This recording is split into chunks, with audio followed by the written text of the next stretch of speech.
it's Dr. Dill from the MediShed. I hope you're all well. So today we're going to talk about the skin condition rosacea and what you can do to limit flare-ups and what medical grade skin products are available here via the MediShed that can help.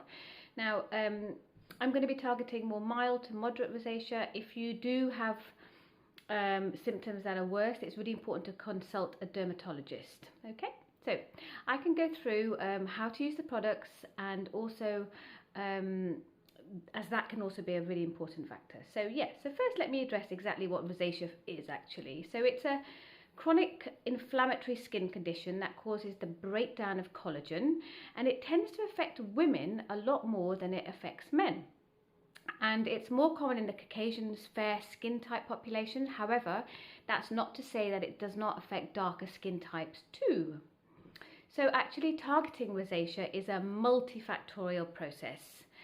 The triggers can be sun, spicy food, temperature extremes, alcohol, stress, hot baths, blood pressure medication, oral topical steroids, and also very importantly, patients tend to sometimes be using inappropriate skincare.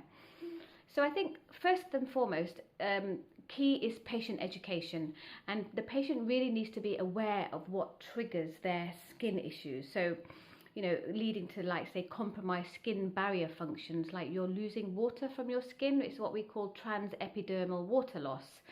So UV light can trigger rosacea, leading to the reactive ROS we call, or reactive oxidative species, depleting the collagen. And my favorite protocol is generally to strip back the products and then gradually introduce actives into a patient's regime. So, and that way you can improve the barrier function by a sort of a repair protocol. Examples of that would be from a Abaji, you'd use a gentle cleanser, a hydrate, which contains shea butter, and a sunshield matte, for an example, which is a physical block with 10.5% zinc oxide, which reflects the light as a mineral sunscreen. So once the patients were compliant with that, for an example, you know, you could then introduce retinol, but it'd be very gradual. So it's important to guide the patients and be accessible to them so as to gain compliance.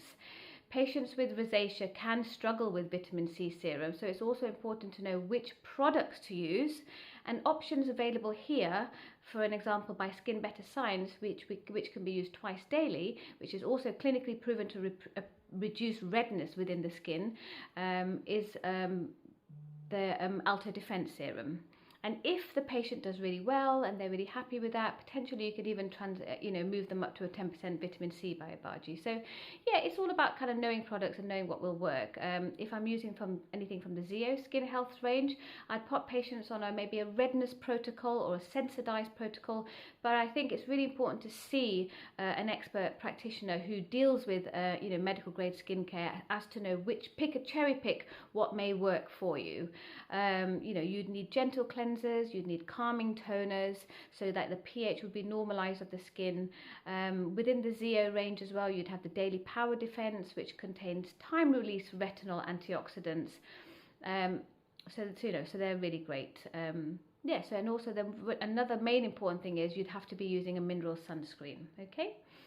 If the situation was worse, we could prescribe something called cilantro daily, but you'd have to be seeing a practitioner for that. So I think at the end of the day, proper skincare is pivotal due to the barrier function, in combination with other sort of lifestyle choices as well. So sunscreen really important when you're dealing with patients with rosacea. Okay.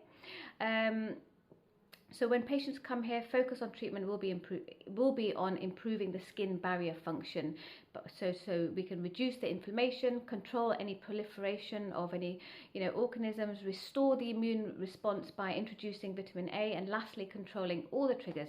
So I think the more information you can give to patients, the better. But it has to be you have to come in to talk to a patient, to talk to us about that, and then we can advise you accordingly. Okay, thanks.